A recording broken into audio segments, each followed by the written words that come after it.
Guys, welcome to my channel. कैसे हैं आप सब लोग? मेरा नाम है कोमल। बहुत बहुत स्वागत है आपका मेरे इस वीडियो में।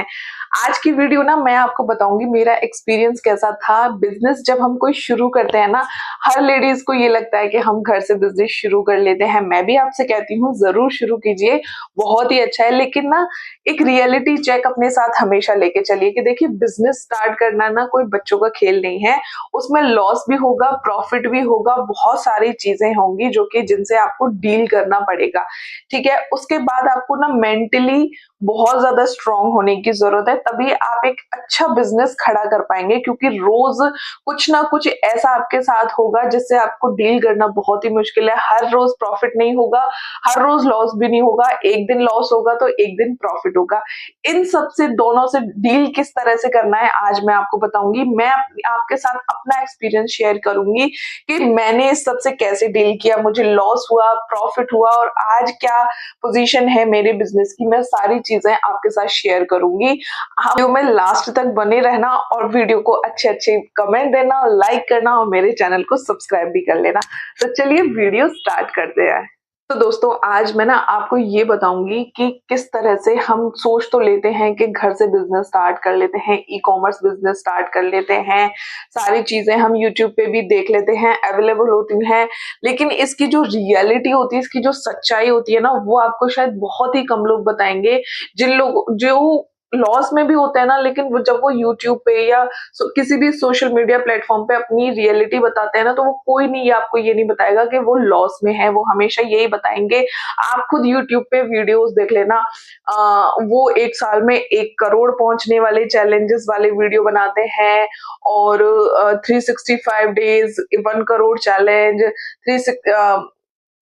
200 days 1 crore challenge, BMW challenge और पता नहीं क्या क्या वाले वीडियोस आपको मिल जाएंगे। लेकिन मैं आपको सच बताऊं ना, रियलिटी ऐसी बिल्कुल नहीं होती है। देखो, एक बिजनेस को शुरू करके और एक ऊंचाई तक पहुंचाना, करोड़ों तक टर्नओवर करना ना, ये बहुत बहुत समय वाली चीज है, बहुत पेशेंस वाली चीज है। इसमें आपको ना बहुत ही ज्यादा पेशेंस रखना होता है।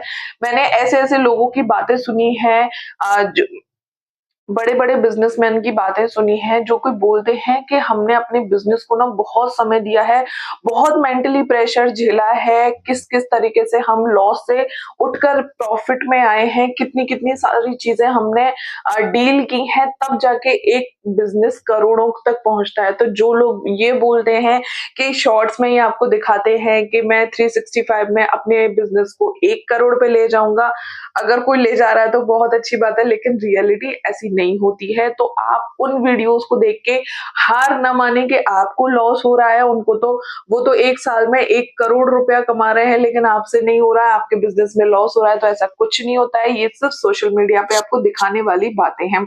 आज मैं ना आपको बिल्कुल रियलिटी वाली बात बताऊंगी कि मेरे साथ क्या हुआ। मैं आपके साथ अपना एक्सपीरियंस शेयर करूंगी कि मेरे साथ क्या क्या हुआ था, मुझे लॉस हुआ या प्रॉफिट हुआ और आज मैं अपने बिजनेस को कैसे हैंडल कर रही हूँ। देखो, मैं आपको बताऊं ना, सबसे बड़ी होती है हमारी एक्सपेक्टेशंस अपने काम से, अपने बिजनेस से।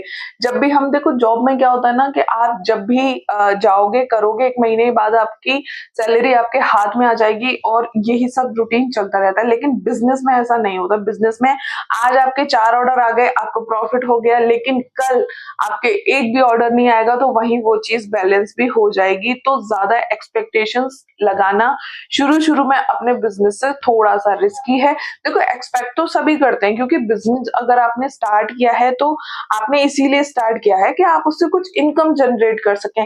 लेकिन बिजनेस होता ही यही है कि एक दिन लॉस और एक दिन प्रॉफिट। ज्यादा एक्सपेक्टेशंस नहीं रखनी है। प्रॉफिट आ गया तो बस अब खुश हो गए, अब तो मेरे पास लॉस होगा ही नहीं, ऐसा नहीं होता। आज लॉस भी होगा तो कल प्रॉफिट भी होगा, कल प्रॉफिट है तो आज लॉस भी होगा। इस चीज को अपने दिमाग में जरूर बिठा के रखिए। प्रॉफिट आ जाए तो ज्यादा खुश नहीं होने का और लॉस आ जाए तो ज्यादा दुखी नहीं होने का। आज लॉस है तो ये उम्मीद करके चलो कि कल प्रॉफिट जरूर होगा, और आज प्रॉफिट है तो ये भी सोच के चलो ज्यादा खुश होने की जरूरत नहीं है, कल लॉस जरूर होगा। लेकिन लॉस की एक्सपेक्टेशंस बहुत कम रखो, प्रॉफिट की ज्यादा रखो। और अगर लॉस हो रहा है तो उस पर ये देख के चलो कि आपका लॉस हो कहाँ पे रहा है और उन पॉइंट्स को क्लियर करो। जैसे जैसे उन पॉइंट्स को क्लियर करते जाओगे ना, आपके लॉस की जो आपका लॉस कम होता जाएगा और प्रॉफिट बढ़ता जाएगा। तो ये एक्सपेक्टेशंस रखना कि मेरे मेरे को सिर्फ प्रॉफिट ही प्रॉफिट होगा, ये बिल्कुल गलत है। लॉस और प्रॉफिट के लिए आपको मेंटली प्रिपेयर होना पड़ेगा। ये चीज़ आप हमेशा ध्यान में रखना। मैं आपको अपने पहले लॉस की सच्चाई बताती हूँ। क्या हुआ ना, जब भी हम ऑनलाइन या ई-कॉमर्स बिज़नेस करते हैं ना, ये बात आपने भी देखी होगी कि हमें ना रिटर्न बहुत आ जाता है। हम जो भी प्रोडक्ट मँगा लेते हैं, हम लोग जो भी मेरी वीडियोज़ देख रही हैं, हम सब यही करते हैं कि प्रोडक्ट मँगा लिया, ठीक है, देख लेते हैं और नहीं अच्छा होगा तो रिटर्न कर देंगे। लेकिन आपका एक रिटर्न करना ना, एक जो सेलर होता है ना, उसको इतना भारी पड़ जाता है कि उसको जो वो दूसरा प्रोडक्ट भी बेचेगा ना, उसमें उस लॉस की भरपाई उसको करनी पड़ती है। मैं बताती हूँ ये कैसे होता है। देखो, मान लीजिए आपने एक मेरे साथ क्या हुआ था, मैं वो आपको बताती हूँ। मैंने आपको बताया था मैं प्लाज़ो, स्कर्ट और ये सब सेल करती हूँ।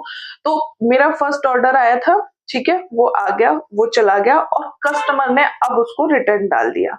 ओके, अब क्या होगा, रिटर्न डाल दिया तो उसकी जो डिलीवरी चार्जेस होंगे ना, वो मेरे को देने पड़ेंगे, ठीक है?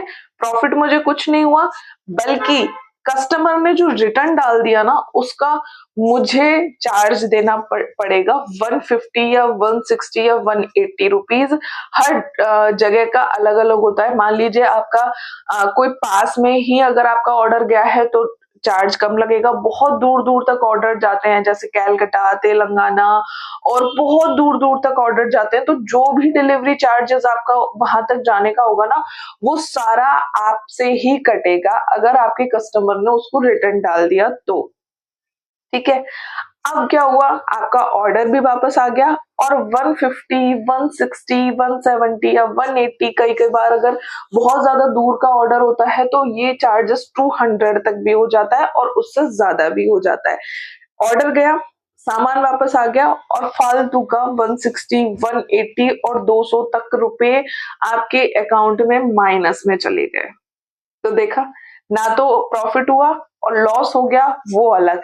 अब वो दो जो 200 रुपए हैं, 180 रुपए हैं, जितना भी चार्ज आपका लगा है, वो कहाँ से कटेगा? वो आपके सेकंड ऑर्डर में से कटेगा। अब आपका सेकंड ऑर्डर आया, कस्टमर ने ऑर्डर किया, ठीक है, उसने रिटर्न नहीं किया, उसने आपका ऑर्डर रख लिया। अब आपको कितना प्रॉफिट हुआ? 200 रुपए का। जितने का भी आपके पास प्रॉफिट हुआ है, क्योंकि देखो इससे ज्यादा प्रॉफिट तो आप किसी भी ऑर्डर पे कमा नहीं सकते। 100 कमा लोगे, 150 रुपए कमा लोगे या फिर 200 रुपए कमा लोगे, इससे ज्यादा आप नहीं कमा सकते हो। तो अब वो जो 200 रुपए का प्रोडक्ट पर आपको जो प्रॉफिट हुआ है ना, वो कहाँ से कटेगा? वो यहाँ से कटेगा, जो आपका पहले लॉस हो चुका है। तो मतलब पहला ऑर्डर और दूसरा ऑर्डर सब बराबर हो गए। ना प्रॉफिट हुआ, ना लॉस हुआ और आपके दोनों प्रोडक्ट आप ही के पास रखे हुए हैं।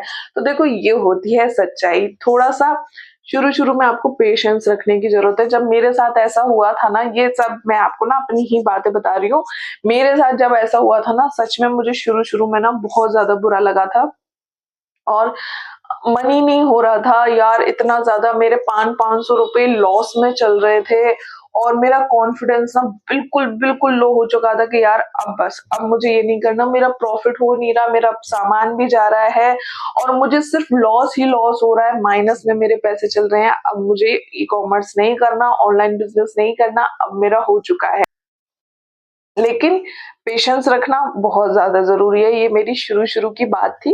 धीरे-धीरे मैंने इस चीज़ को बहुत सारी चीज़ें सीखी, टेक्निकल चीज़ें सीखी, किस तरीके से मैं अपनी रिटर्न रेट कम करूँ और किस तरह से मैं अपने ऑर्डर्स को बढ़ाऊँ ताकि रिटर्न रेट कम हो जाए, रेट किस तरीके से मैं मेंटेन करके रखूँ, बहुत सारी चीज़ें सीखी हैं मैंने। उसके बाद मैंने अपने लॉस को प्रॉफिट में बदल पाई हूँ और आज मैं अच्छा बिज़नेस भी कर रही हूँ। अच्छा, ये बात और बताऊँ ना मैं आपको कि जब भी हमारा कोई लॉस होता है ना, उसके बाद मेंटली इतना ज़्यादा प्रेशर आ जाता है ना, मैं आपको बता नहीं सकती। क्योंकि हम बहुत मुश्किलों से ना अपने लिए एक काम खड़ा करती है, जो हाउसवाइफ होती है मेरे जैसी, बहुत मुश्किलों से अपने लिए काम शुरुआत करती हैं और उसके बाद उनको लॉस हो जाता है, शुरू में इतना ज़्यादा बजाय प्रॉफिट के, तो ना एक जो हमारा कॉन्फिडेंस होता है ना, वो बहुत ज़्यादा लो हो जाता है, सच बता रही हूँ।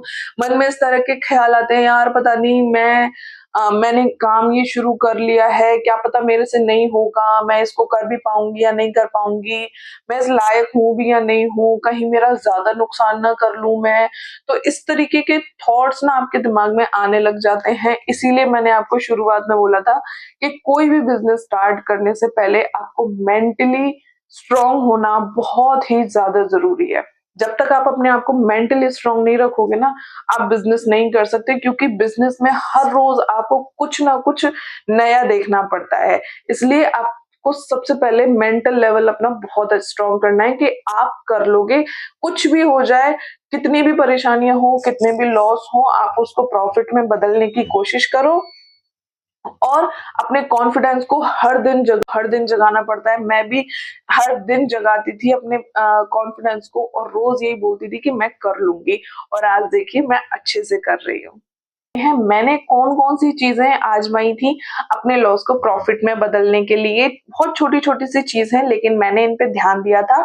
अभी मैं आपको बताने वाली हूँ। देखो, सबसे पहले आपको क्या करना है ना, पहले अपने पास बहुत छोटा स्टॉक रखना है। देखो, शुरू-शुरू में ना, जब भी मैंने आपको पहले भी बताया था कि मैंने सिर्फ 2 या 4,000 रुपए लगाकर ही अपना काम स्टार्ट किया था। तो आप शुरुआत में अगर आप घर से कर रही हैं ना बिज़नेस अपना, तो आप बहुत ज़्यादा स्टॉक रख के अपने पास मत चलिए। आप बहुत छोटा-छोटा स्टॉक रखिए, क्योंकि अगर कुछ लॉस भी हुआ ना, तो आपको छोटा मार्जिन का होगा, ज़्यादा का नहीं होगा। तो अपने पास बहुत छोटा स्टॉक रखिए। ज़रूरत पड़े जैसे-जैसे कम होता जाए, जैसे-जैसे आपके पास प्रॉफिट आता जाए, धीरे-धीरे करके उस प्रॉफिट को, उस स्टॉक को आप अपना बढ़ाते जाइए। और उसके बाद सबसे ज़रूरी पॉइंट है प्रॉफिट मार्जिन क्लियर रखना।